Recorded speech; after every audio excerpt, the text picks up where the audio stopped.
بسم الله بسم الله الرحمن الرحيم الحمد لله والصلاة والسلام على أشرف الأنبياء والمرسلين نبينا محمد وعلى آله وصحبه أجمعين.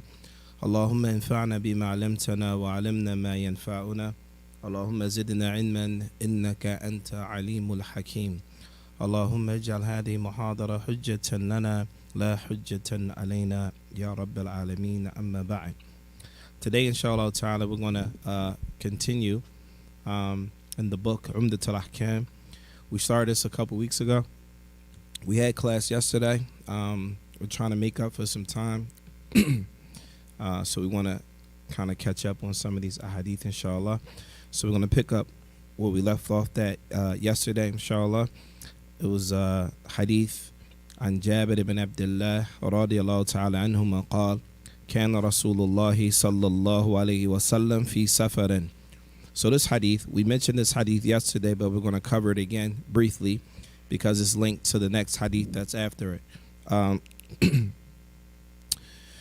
قال كان رسول الله صلى الله عليه وسلم في سفر فرأى زحاما ورجلا قد ذلل عليه فقال ما هذا؟ قالوا صائما فقال ليس من البر الصوم في السفر ولمسلم عليكم برخصة الله التي رخص لكم. All right, in this hadith, we mentioned it yesterday, we'll mention it again. If you recall the hadith that came before that, it was talking about traveling, fasting while you're traveling, etc. In one case, some of the companions did look down on the other companions and vice versa, the ones that fasted and the ones that didn't fast. So here, we see where the Prophet ﷺ, he mentioned that there's no piety. And in another narration, we look up the explanation of this hadith. Many of the scholars say that here it means there's no obedience. There's no additional obedience to Allah by fasting when obviously you're not able to. So here it says, Laysa min al-birri as-sawmu fi as-safar. Like there's no additional obedience fasting while you are traveling if you're not able to fast or if it's going to bring some hardship upon yourself. Does that make sense? Right. And then the next part, and you find in Sahih Muslim where it says alaykum bi rukhsatillah. It is upon you to take the concessions that Allah subhanahu wa ta'ala has given us. Right? So maybe you might not want to take that concession now, but there may be a time where you may want to exercise that concession based on your own personal limitations. Based on your own personal limitations. And what we mentioned yesterday is that every person has limitations that may not be similar to your brother or sister next to you. Some people may be able to do more things than you can. Right. The next hadith, and this is the first hadith we're going to start today, inshallah ta'ala, and we're going to try to cover quite a few hadith today. If you don't have the copy of the book is on the Facebook site, Umdat al-Ahkam, the book of fasting. We are on hadith number. If you're following in the English, we would be on hadith number 10. Yes, hadith number 10. Right. عن أنس بن مالك رضي الله تعالى عنه قال كنا مع النبي صلى الله عليه وسلم في السفر فمنا الصائم ومنا المفطر. All right, this hadith is also in detail. Pay attention to this hadith. Nabi alayhi salatu wasalam and his companions, they were traveling. Some of them say in this particular hadith they were traveling in a war. All right, there was a battle taking place here. So the Prophet ﷺ and the companions, they were together. So he says, Anas ibn Malik, he said, Kunna ma'a nabiyyi sallallahu alayhi wa sallam fi safar. He said, we were with the Prophet ﷺ during this expedition. They were in battle. And pay attention because this is an important caveat here. It says, فَمِنَّا الصَّائِمُ. And from us, some of us were fasting. وَمِنَّا الْمُفْتِرُ. And some of us were not fasting. This hadith is consistent with what we read previously, correct? This hadith is consistent with what we read previously. قال فنزلنا منزلا في يوم حار. So they said that we stopped at a particular place while we were traveling, and it was hot. وأكثرنا ظلا صاحب الكساء. And some of us, he said most of us, we were taking shade with our garments. What does that look like? So you look at the explanation of this hadith. They had clothing that was big, and they would take like piece of their clothing and cover themselves. And some of them would even mention that maybe they took their thobes off and hung it up so they can shield themselves from the sun. Now, obviously, they took their thobes off. They had the garments underneath, right? Like, they would take pieces of their garments and shield themselves from the sun. It says, فَمِنَّا مَنْ يَتَّقِيَ الشَّمْسَ بِيَدِهِ. And from them, there were some of the companions that didn't have garments that were bigger, so they would have to use their hand to block themselves from the sun like this. قَالَ فَسَقَطَ الصُّوَّامُ. And then they said eventually the ones that were fasting, they fell out. They couldn't stand anymore. They fell. وَقَامَ الْمُفْتِرُونَ. And then the ones that were not fasting, the ones that were muftir, the one that broke their fast, وَقَامَ الْمُفْتِرُونَ فَضَرَبُوا الْأَبْنِيَةَ. The ones that weren't fasting, they were able to build the tents for them to stay in. The ones that weren't fasting were able to establish the tents. وَسَقُوا الرِّكَابِ. And they were also able to, give nourishment to the camels and the animals that were with them. So what did the Prophet ﷺ say? He said, فَقَالَ رَسُولُ اللَّهِ صَلَّى اللَّهُ عَلَيْهِ وَسَلَّمَ ذَهَبَ الْمُفْتِرُونَ الْيَوْمَ بِالْأَجْرِ. The ones that broke their fast, those were the ones that got the reward that day. Question. Does that mean that the ones that were fasting didn't get the reward for fasting because they fell out? La. It doesn't mean that. It doesn't mean that. So when we look at these ahadith, don't understand the opposite here. Don't understand that, hey, if you fall out, then you lose your reward of fasting. That's not it. But rather, it said that the muftirun, the ones that broke their fast, they got the reward on this day. Why do we think that the Prophet ﷺ mentioned that in this particular part of this hadith? Anyone?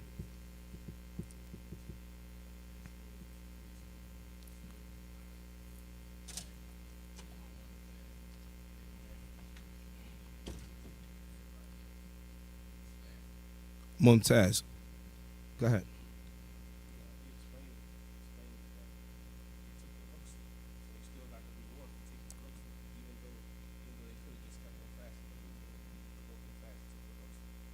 Mumtaz. Anyone else?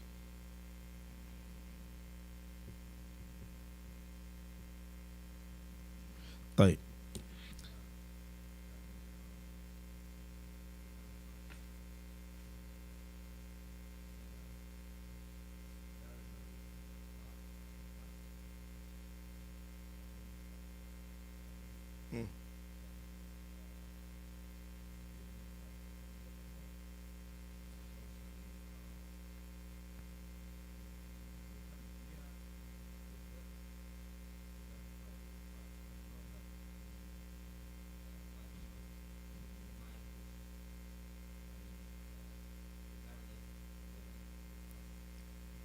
Right.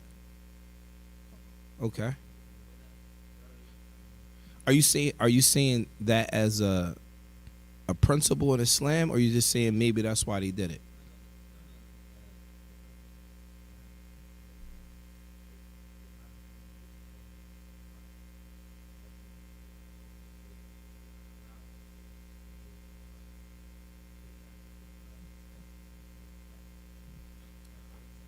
In this hadith here, we're talking about this hadith.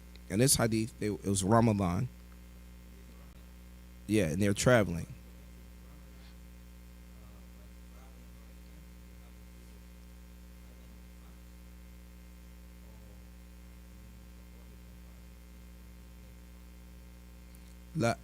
Where do you get with if you fast in difficult? Nabi alayhi salatu wasalam, he mentioned in the previous hadith, laysa min al-birri as-sawmu fi safar.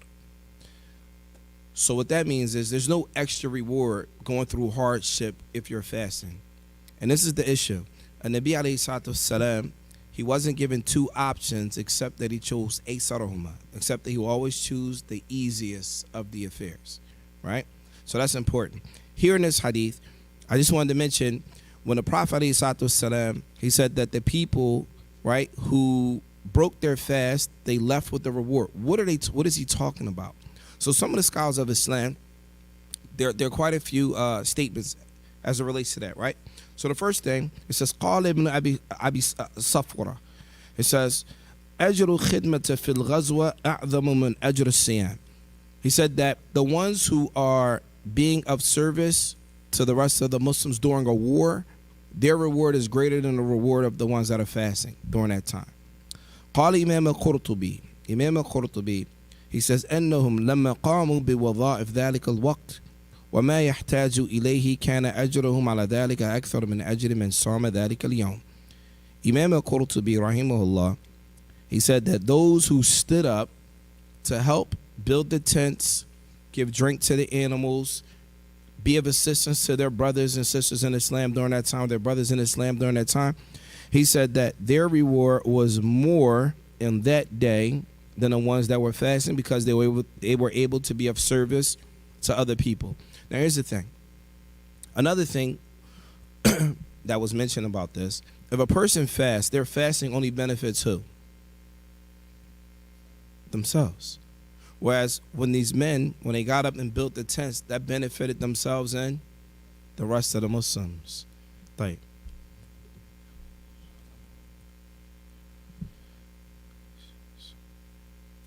Also, another benefit we can get from that hadith, it shows the permissibility of fasting while you're traveling, as with all of the previous hadith that we covered.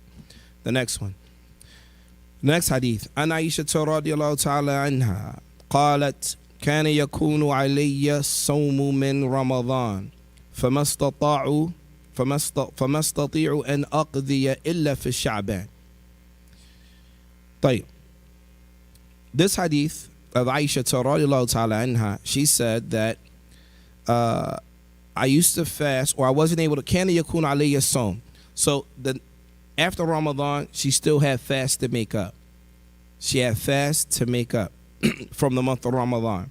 She said, I wasn't able to make those fasts up until the month of Sha'ban. What month are we in right now?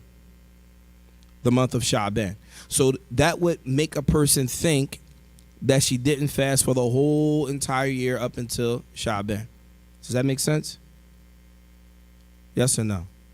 Right. Some of the ulama, they say that it's hard to believe that Aisha radiyallahu ta'ala anha, she went a whole entire year and didn't fast no sunans, no recommended fast. Right? Some of the scholars say it's hard to believe that she could have done that. So some of them say no. Rather, she probably fasted other times throughout the course of the year, but she didn't make up her obligatory fast until Ramadan. That makes sense? Yes or no? I'm not saying that's what happened. I'm saying this is some of the arguments. Another argument is they say that Aisha radiyallahu ta'ala anha, they say, well, why did she wait? So many ahadith and explanations, they say that because she was busy tending to the affairs of the Prophet sallallahu alaihi wasallam. But so one of them, an argument where that was, well, the Prophet alaihi wasallam had multiple wives. So the nights that he was not with her, she could have been fasting then. So that's another argument, right? Right. Another argument is that Aisha radiyallahu ta'ala anha, maybe she fasted, but she didn't make them all up, and she had a few days remaining before Ramadan came around again. The benefit of this hadith is to let everyone know, do not allow missed days of fasting to come up on the next Ramadan. Does that make sense? Like, what happens if a person, you have days? So what happens is you may have sisters, their men's come on Ramadan and they don't fast, but then they don't make that week up. or maybe it's 2 weeks. They don't make those two. However long it is, they don't make those days up. You have the whole year to make it up, but you don't make it up until when? Until the month of Sha'ban. You have until Sha'ban to make them up. If you don't make them up and it goes into the next Ramadan, what's upon her? Does anyone know? She still has to make those days up, but she can't make those days up in Ramadan, can she? No. So some of the ulama, they say that she has to make those days up, and for every day that she didn't make up, she has to feed someone as well. They don't necessarily mention during Ramadan, yes? Yeah, I would tell on. Somebody that's poor. Feed a poor person. Yep. During, yes.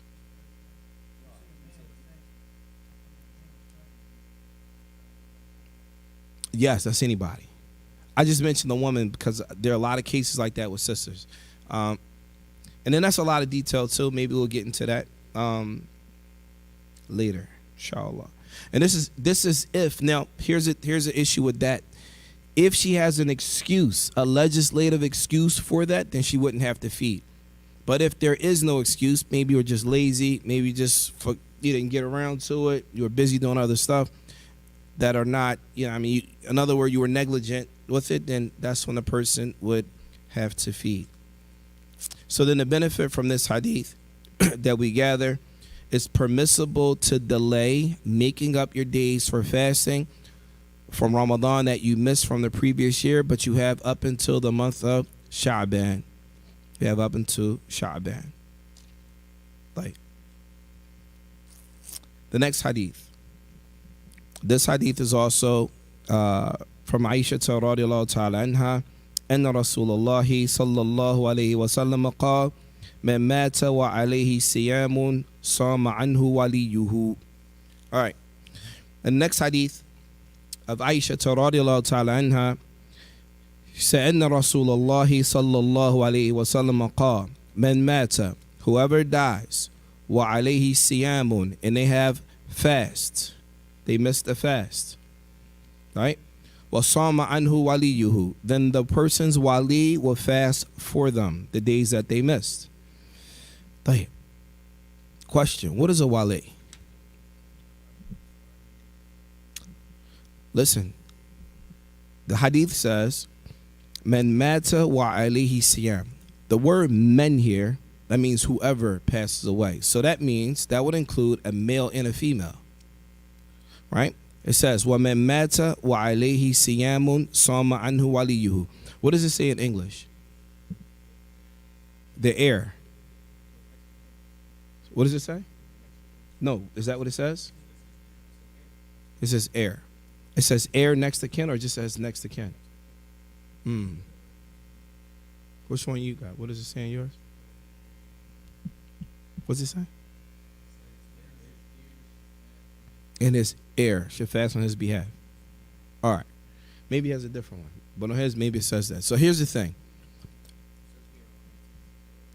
Right. So if you say heir, then is heir a wali? Right. In this hadith, a wali is an heir. Meaning one who inherits from you. So the hadith, the wording in the hadith says wali yuhu. But in essence, it's not the wali that we think, rather it's an heir, a family member that is related to you. The next issue, من مات وعليه صيام صام عنه وليه. طيب. How many types of obligatory fasts are there?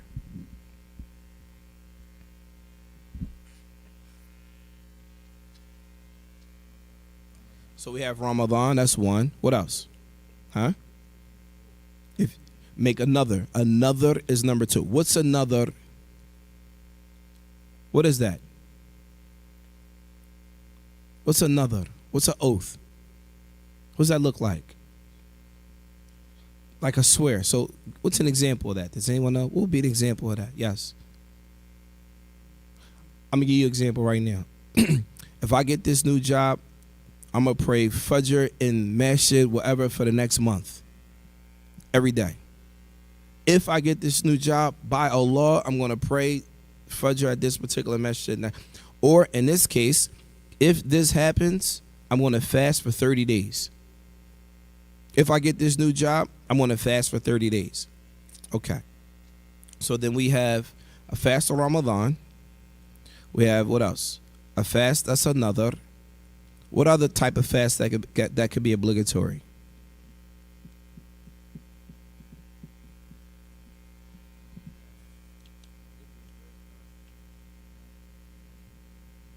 So you have a qada. You have to make up a fast, right?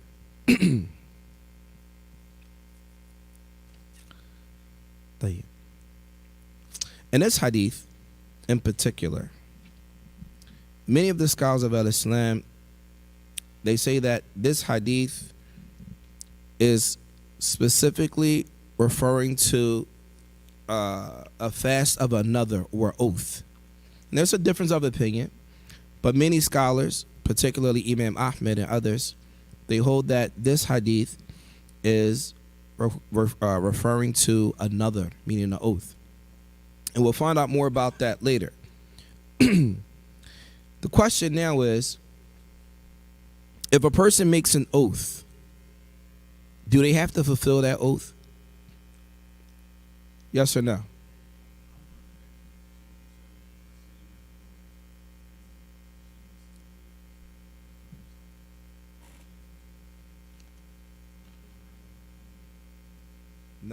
Not, you, not, listen. Save that question to the end. Just write that down and we'll come back to it. If a person makes an oath, do you have to fulfill that oath? Yes or no? Okay. So I have a question. What about before Islam? If a person made an oath before Islam, I'm going to do this, and you don't do it, do you have to fulfill that oath? Yes or no?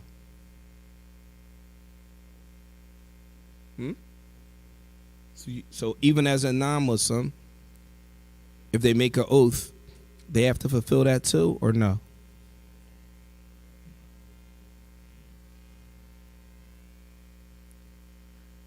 If a person, listen what I'm saying. If a person is a non-Muslim and they make an oath, and then they never do it, and then they take their shahada and become Muslim, do they have to fulfill that oath that they made before they became Muslim?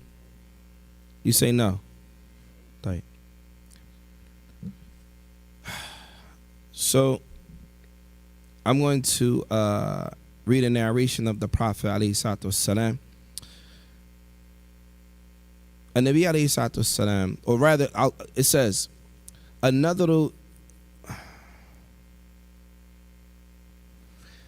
ilzam mukallaf mukhtar nafsuhu lak lillah.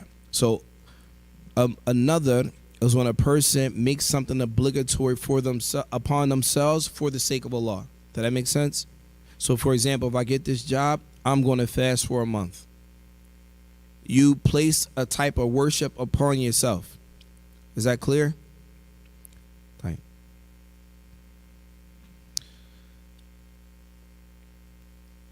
So then another is not correct unless it's from a person that has Islamic puberty. A person has the same mind, and etc. The question was, if a person is, before Islam they made an oath, and now they became Muslim, do they have to fulfill that oath that they made prior to Islam? In this hadith, وَلَوْ كَانَ كَافِرًا, even if a person was kafir, was a disbeliever, and then they accept Islam, but they made an oath when they were non-Muslim, this is due to the hadith of Umar ibn Khattab. During the time of the Prophet alayhi salatu wasalam, it says, hadith li Umar, he says, Inni kuntu nadartu fil jahiliyyah an a'taqifa laylatan. He said that when I was not Muslim, I made an oath that I would make i'tikaf for a night. So he went to the Prophet alayhi salatu wasalam and said, do I have to fulfill that oath that I made before I was a Muslim? فقال النبي صلى الله عليه وسلم أوفي بأهدك, or أوفي بنذرك, يعني fulfill your oath that you made. Now, This is for when a person was a non-Muslim and they accepted Islam, then you still required to fulfill those oaths or those nadhrs that you made before Islam. As long as it was halal and it had to do with something that is worshiping of Allah. Is that clear? Right.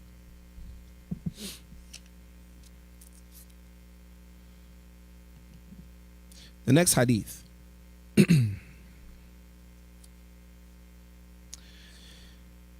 The next part of the hadith, it says, وَأَخْرَجُوا أَبُو دَاوُود قَالَ هَذَا فِي النَّذْرِ وَهُوَ قَوْلَ أَحْمَدِ بن حنبل. Imam Ahmed, he mentioned that this hadith is only for another or an oath. And that part was, you could find in the Sunan of Abi Dawood. The Sunan of Abi Dawood. Right. Really quick, I just wanted to mention something about Abi Dawood really quick. How many people have heard of his Sunan? Yeah. Right. Books of Hadith. There are two main books of Hadith that everyone know, right? What are they? Sahih Bukhari and Sahih Muslim, Mumtaz. After those two books, and there are 4 books of Sunan. From those 4 books of Sunan, the top from among them are, what are they? Sunan Abi Dawood, At-Tirmidhi, An-Nisa'i, and Ibn Majah. Okay? Right now, and I'm going to mention a small thing from Imam Abi Dawood in the Sunan Abi Dawood. Abi Dawood, he wrote 5,000 hadith.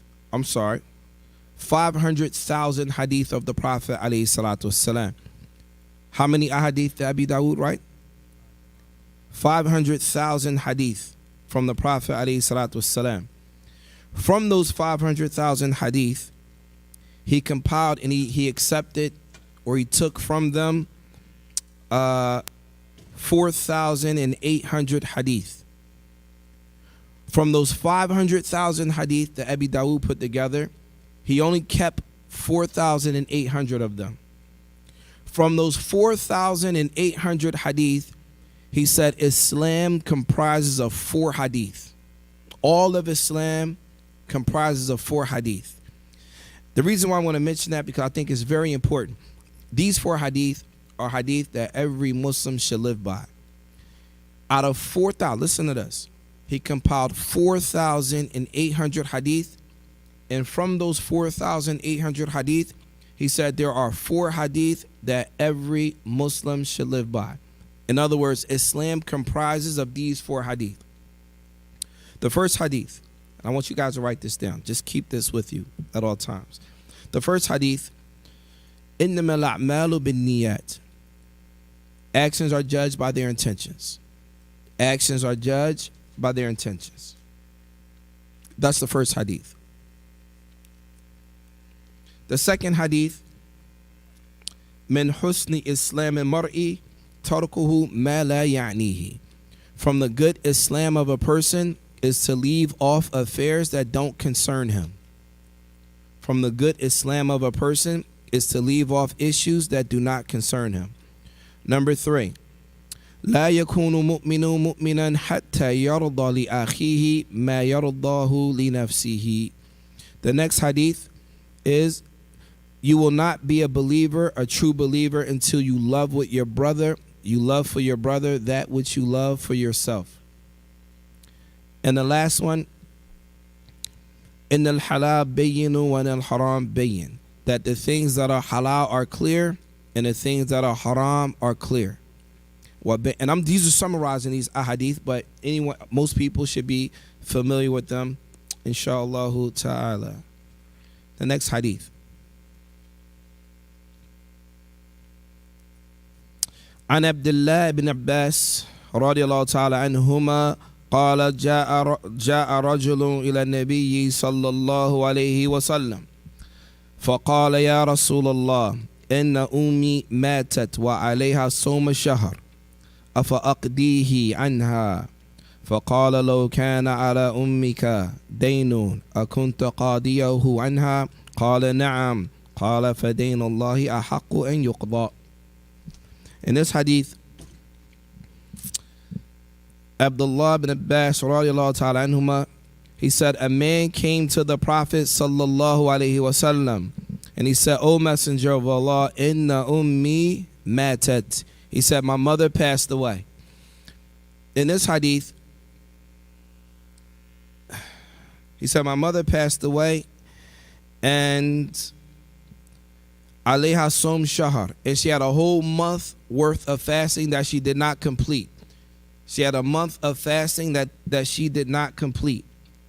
So a person is going to think, when you hear a month of fasting, what's the first thing that's going to come to mind? What type of fast? Ramadan. Sah? If you look up the explanation of this hadith, rather, she made another to fast for a month. And she died before she could do it. She made an oath to fast for a month, and she was not able to fulfill it. So in the hadith, it says, Inna ummi mata. He said, my mother passed away. Wa alayha soma shahar. And she had a month that she was supposed to fast that she didn't survive to fast it. So he says, Afa aqdihi anha. Can I fast for my mother? Can I fast the days that my mother missed from the oath? Can I fast them? So the Prophet ﷺ, he says, Walo kana ala ummika daynun. So the Prophet ﷺ is comparing a debt. It's comparing a debt, meaning money, to the days that she owed in terms of fasting to Allah or for Allah. Does that make sense? Yes? Okay. The scholars of Islam say that this hadith shows the proof or evidence to show that we can use analytical deduction in Islam, meaning qiyas. For those of you that have studied some of our fiqh classes, I'm sure you've heard the term qiyas, etc., etc., and we translate that to mean analytical deduction. And someone may say, well, what's the evidence from the Quran and the Sunnah to support it? Many of the ulama use this particular hadith to show the evidence that this is also a form of evidence in the religion, meaning dalil. So we get back to this. So the Prophet, he said to the Prophet ﷺ, can I fast for the days that my mother missed from an oath that she made? So the Messenger of Allah sallallahu alaihi wasallam, he said, if your mother had debt, meaning if she owed someone money, would you not pay that money after she passed away? The answer to that would be the answer to the other part about fasting. Do you understand?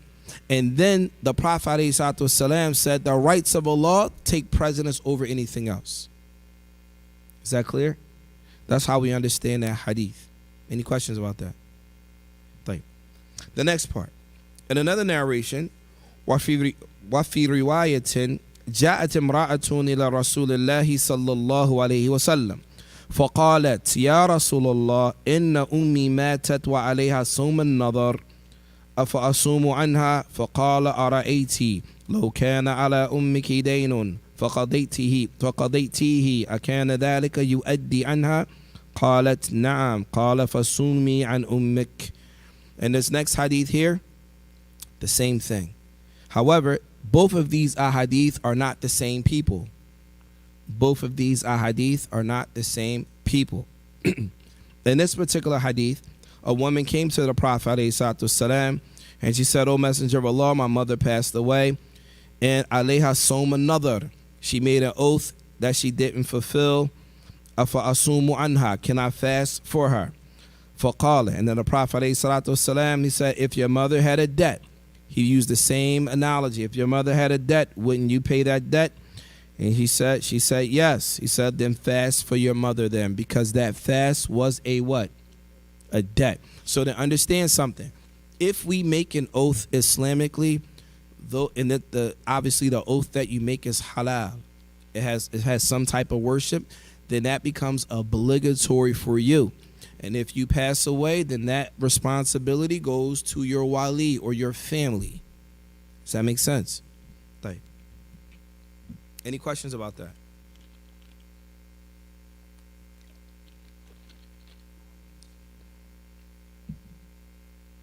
Which word?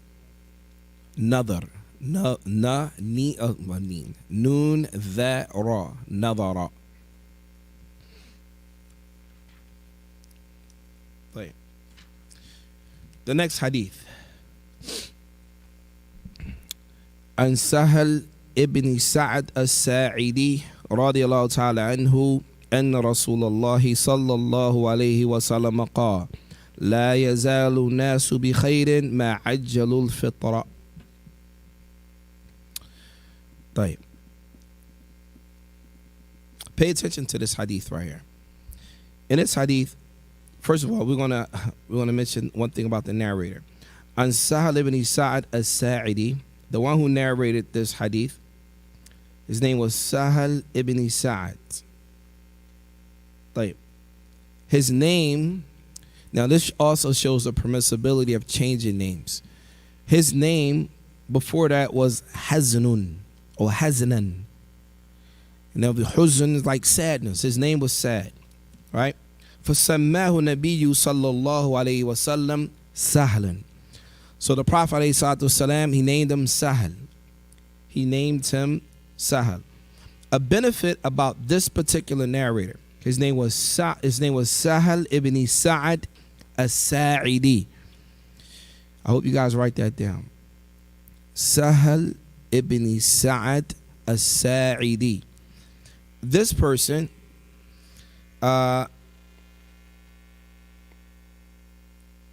he died in the year 91. And some say he died in the year 88 after the hijrah of the Prophet ﷺ.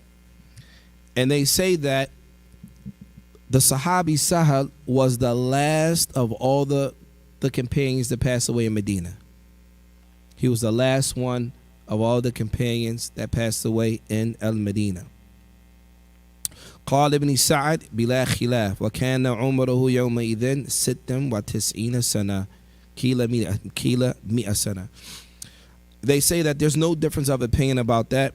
Rather, they say that he was 96 years old when he passed, and some even say perhaps he was 100.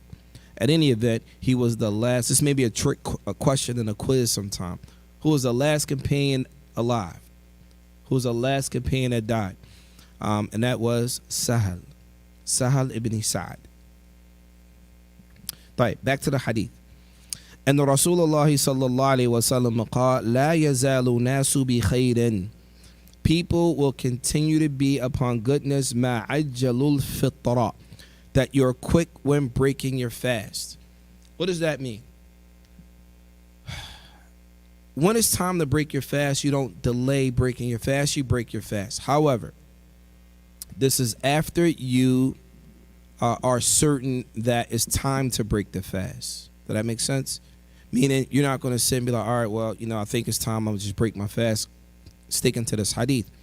Rather, it means to taharri, make sure that it's time to break the fast. And there's a lot of kalam, a lot of speech about that, but we're not going to get into that due to the time and due to the number of ahadith we have to cover, inshallah.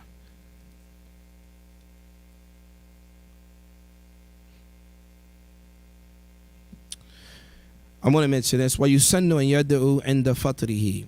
There's a dua that a person should make when they are breaking their fast. وَحَسَّنَهُ مِنْ حَدِيثِ أَبِي هُرَيْرَةَ رَضِيَ اللَّهُ تَعَالَى عَنْهُ مَرْفُوعًا. It goes back to the Prophet ﷺ. ثَلَاثَةٌ لَا تُرَدُّ دَعْوَتُهُمْ. There are three people that their dua will never be rejected or will not be rejected. Who are these people? Al-Imam al-Adilu, a righteous imam. Here they're not talking about the imam of the masjid. They're talking about imam, leader of the Muslims. Al-Imam al-Adilu. That's number one.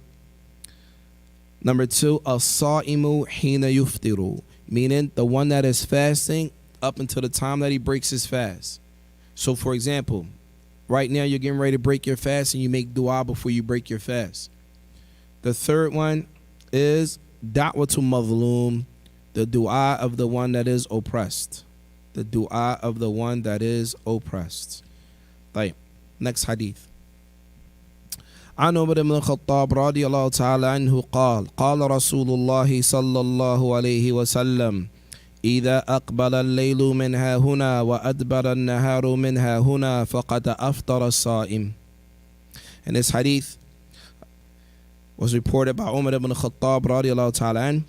He said that the Prophet alayhi salatu wasalam said, إذا أقبل الليل منها هنا. You don't have no more? All right, then we'll stop there then. You have it? That was the last one? All right, we'll stop with that, inshallah. I wanted to, let me see something. All right, we're going to stop right there. I wanted to cover something else. Dealing with, a question came about a hadith that we covered yesterday. The hadith that we covered yesterday had to do with a kafarata fi jima'. So say, for example, a man and a woman, a man has intercourse with his spouse during the daytime in Ramadan. Are you guys with me? We covered that hadith yesterday, right? Okay, good. The question now was, what about the woman? Does she have to do the same obligations as the man, or is it just for the man? You would believe. That's cool. I get it. Oh, you certain? MashaAllah. MashaAllah. Okay. So the same rules apply to her as with the husband. So you with him. So y'all together. It don't differentiate. So you say it do.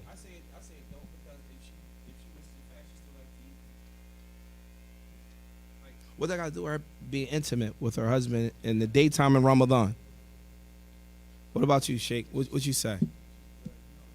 So it's not the same. How many brothers married in here? You say you married on Saturday? Inshallah. Allah yuwaffiq. Yes.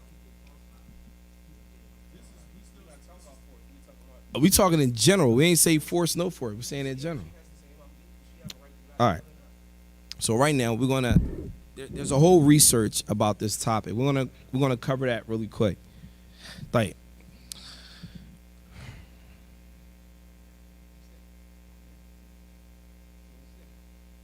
Like, so the ulama of the past, they say, من جامعها زوجها في النهار رمضان فلا تخلو من حالين. If a person is intimate with his spouse, and I need you guys to pay attention. If a person is intimate with his spouse during the daytime of Ramadan, there are two conditions. There are two ways to look at it. The first one, and تكون المرأة حال الجماع معذورة. That a woman, while she's being intimate, she has an excuse. What would be her excuse? بإقرار أو نسيان أو جهل بتحريم الجماع في نهار رمضان. So those three. So the first thing is, if her excuse would be she was forced to be intimate, like the Sheikh said, or now this force could be rape or whatever the case may be, right? She was forced to be intimate, she forgot, or she didn't know the ruling of having intercourse in the daytime of Ramadan. Some men might think, women might think, well, I'm fasting, mean I'm not eating. That doesn't mean I can't have sex. Some people really may understand that to be the case. طيب. ففي هذه الحال صومها صحيح. They say in this case her fasting is correct. ولا يلزمها القضاء ولا كفارة. And if that's the case, she doesn't have to make it up and she doesn't have to pay a penalty. In that case. وهي رواية عن Imam Ahmed. And this is a position, one of the positions of Imam Ahmed, and this is also the position of Shaykh al-Islam Ibn Taymiyyah, and some modern day scholars that also hold this position would be like Shaykh Uthaymeen and Shaykh bin Baz, rahimahullah ta'ala. The evidence that they use As Allah subhanahu wa ta'ala says in the Quran, رَبَّنَا لَا تُؤَاخِذْنَا إِن نَسِينَا أَوْ أَخْطَأْنَا. That's the first piece of. Now notice, when the ulama mentioned dalil to support a position, usually what they would mention first is an ayah, then a hadith, then maybe ijma, and then they mention some of the companions, etc., etc. That's usually how they break down evidence when it comes to stating a particular position. So the first thing they mentioned was the ayah. The second thing, عن أبي هريرة رضي الله تعالى عنه قال قال النبي صلى الله عليه وسلم من كان ناسيا وهو صائم فليتم صومه فإنما أطعمه الله وسقاه. This is the hadith that we mentioned yesterday. He said, whoever eats out of forgetfulness and they're fasting, then they are to continue their fast. Indeed, Allah fed them and gave them drink. And this hadith was reported in Sahih Bukhari and Sahih Muslim. Yesterday, when I mentioned this hadith, there's a large group of ulama that hold the position that intercourse does not fit into that. But here in this particular case, some ulama consider that to be okay. Some. Right? The next one, it says وقال الجماع والسائر المفطرات تقاس على أكل وشرب. They say that intercourse in anything that breaks your fast, you can compare it to eating and drinking, meaning it takes the same ruling. And another narration, عن أبي ذر الغفاري رضي الله تعالى عنه قال قال رسول الله صلى الله عليه وسلم إن الله تجاوز عن أمتي الخطأ والنسيان وما استكره عليه. In this hadith, the Nabi alayhi salatu wasalam said Allah subhanahu wa ta'ala has excused his ummah for mistakes, forgetfulness, and things that they are forced to do. And things that they are forced to do. So then, that's the first part. He says, فَإِنْ كَانَتْ مُكْرِهَا فَلَا شَيْءَ عَلَيْهَا وَصَوْمُهَا صَحِيحٌ. If she is, according to Sheikh bin Baz, if she is forced to have intercourse, then her fasting is okay. And likewise, Sheikh Al-Thamaraat rahimahullah ta'ala, he also holds a similar position. إذا كانت المرأة معذورة بالجهل أو نسيان أو إكراه فلا قضاء عليها ولا كفارة. Sheikh Al-Thamaraat rahimahullah ta'ala says the same thing. If the woman has an excuse out of ignorance, meaning she doesn't know the ruling, forgetfulness, or she's forced to, then in this case, she doesn't have to make the day up. Her fast is correct, and she also does not have to pay a penalty. The next part. Al-Hal al-Thaniya, the second condition. أن تكون المرأة غير معذورة. A woman, she doesn't have an excuse. بل مطاوعة لزوجها في الجماع. Rather, she's okay with her husband being intimate with her during the daytime of Ramadan. She wanted it the way he wanted it. ففي وجوب الكفارة عليها في هذه الحال. Then it is obligatory for her to pay the penalty just like the husband. في هذه الحال خلاف بين العلماء على قولين. In this particular case, the scholars differ. The first position, أنه يجب عليها القضاء, that it is wajib for her to make her fast up, and she has to pay the penalty if she was with it, meaning she wanted to be intimate with her husband as well. And this is the position of the majority of the scholars of Al-Islam. The majority of the scholars of Al-Islam. And there's a lot of evidence to support it. We'll mention just one hadith. We can find in Sahih Bukhari and Sahih Muslim. And the Nabi sallallahu alayhi wa sallam أمر رجل الذي جاء مع امرأته في النهار رمضان بالكفارة. That in this hadith that we mentioned yesterday, the Prophet alayhi salatu wasalam, he commanded the man who had intercourse with his wife in the daytime to pay the penalty.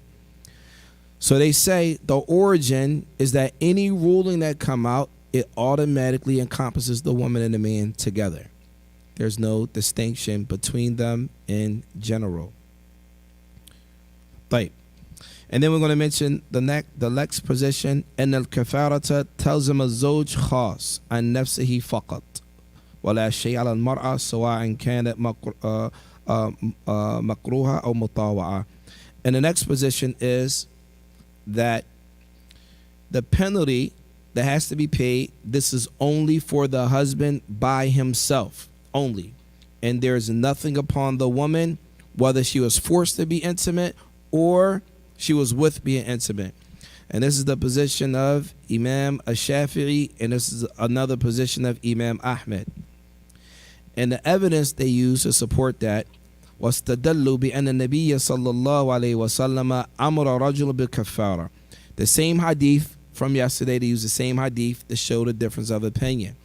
And this next part of the hadith, if you recall, we just mentioned that in general, if a ruling comes down, it includes the man and the woman. That's in general, right? Okay. In this position here, they say, okay, the Prophet ﷺ commanded the man with fasting and freeing a slave, etc. وَلَمْ يَذْكَرْ عَلَى الْمَرْأَةِ كَفَارَةً. And it wasn't mentioned about the woman. Okay? And what they use to support that position is a principle in Islam. That principle is لا يجوز تأخير البيان عن وقت الحاجة. لا يجوز تأخير البيان عن وقت الحاجة. That means it is not permissible to delay clarifying something in the time of necessity. That's a principle in Islam. لا يجوز تأخير البيان عن وقت الحاجة. It's not permissible to delay clarifying a ruling in its time of necessity. So what does that look like here? The Prophet ﷺ was talking to this man. They're saying if it was obligatory for the woman as well, then why didn't the Prophet ﷺ mention as well as your wife as well? This includes your wife as well. The opponents of that, they say, the Prophet ﷺ answered the question that came to him, meaning it came from that man, so he answered that man. Allahu Akbar. The moral of the story is that there's a difference of opinion on this issue. The difference of opinion is that there are how many ways of looking at it? What are they? If a woman is forced, then they say there's nothing upon her if she is forced. Huh? Yeah, if she's forced, forgot, and ignorant of the ruling, then the evidence says that there's nothing upon her. If she's mutawa'a, meaning she wanted to do it, then there's two ways of looking at it. Way number one is she's just like the husband. Whatever the husband had to do, then she has to do. And way number two is it's not upon her, rather it's just for the husband. Is that clear? Yes. Yes. The point is there's a difference of opinion on this. So when you look at us, when you ask a question like, well, what's the position on it? You have different ways of looking at it. Me personally, I'm not in that position. But if I was, I would. So there's something that one of our mashayikh taught us, and I want to tell you.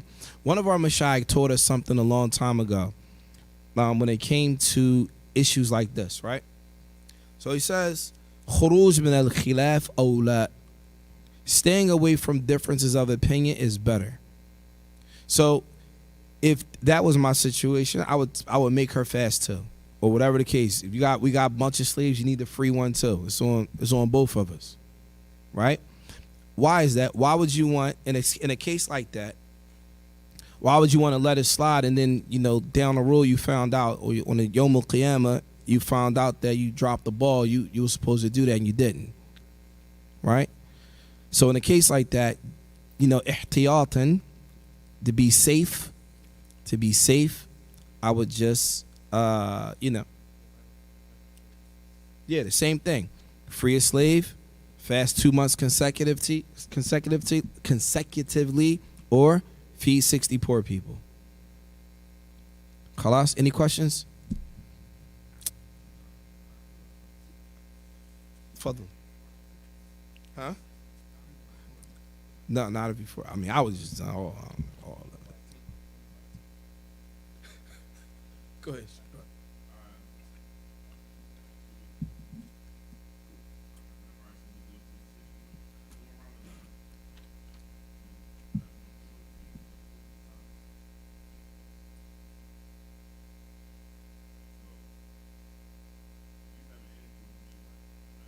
During when? Before Fajr? Okay. While you're being intimate and the adhan goes off? What's your question?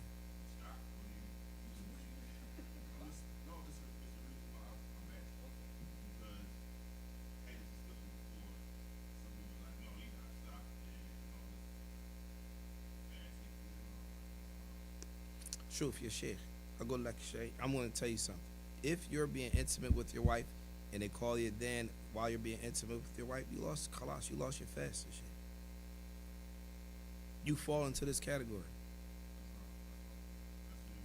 Even if Ramadan came in for 1 minute and you're still there in that position, now if you stop before the adhan, you good.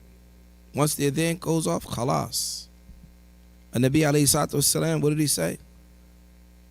Kulu washrabu hatta. Allah subhanahu wa ta'ala says, eat and drink until the white becomes clear from the dark. Yes.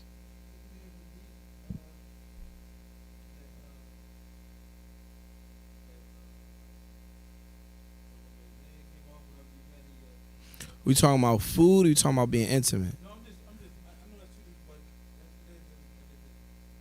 Yeah, but we're not talking about that right now. I'm telling you, me personally, I would stay away from it, or I would make sure I would make sure I'm not in that situation, and Allah knows best. Allahu alam, Allahu alam, Allahu alam, Sheikh. I would stay away from it, man. Me personally, I would stay away from it. Sheikh, I would just look at the time like, no, that's close. I'm not gonna play myself. I don't know why you would. I mean, for real, like, it's Ramadan. Like, why would you even put yourself in that position? Sheikh, you need to run out the crib, man. Get ready to go to the bed, shit. I'm just saying, I wouldn't. I'm really telling you, you gotta look at the clock, man. I understand what you're saying. No, I would stay away from it, though. Yes. Allahu alam. I will stay away from it. Meaning, I would make sure whatever you need to do for. Me personally, I would consider myself to be fall into this hadith. Me personally. But Allahu alam. Yes.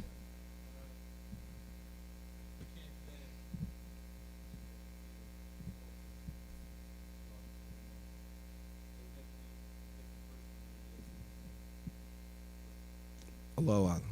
We'll get back to that. No, they gotta be Muslim. Yes, it should be a Muslim. Anytime in Islam when it talks about giving zakat and etc., 9 out of 10 times it has to be a Muslim. The only time where you'll find it's permissible to give even zakat, for example, to non-Muslims is under the concept of mu'allafat qulubihim. Mu'allafat qulubihim, it speaks about people who, let's say, for example, there's a group of people who oppress the Muslims here locally, for example. Maybe you got bullies in your neighborhood. They beat up all the Muslims, right? Mu'allafat qulubihim is that the Muslims come together and say, hey, look, let's give our zakat to this person, khaffa darrahum, to lessen the harm that they're putting on us. We're going to give them some, basically you paying them. You paying them so that they don't harm you, right? This is from mu'allafat qulubihim, to soften their hearts towards you. You get them some bread, or whatever the case may be. That's it. In general, now giving charity to non-Muslims is no problem. Like, to help non-Muslims who need stuff is no problem. But for your specific religious duty-wise, meaning if you have to break a fast, you have to feed somebody from your deen, like it's a penalty, then those are for the Muslims. Is that clear? Khalas, we're going to stop with that, inshallah. Subhanaka Allahumma wa bihamdik, ashhadu an la ilaha illa ant, astaghfiruka wa atubu ilayk. Assalamu alaikum wa rahmatullahi wa barakatuh.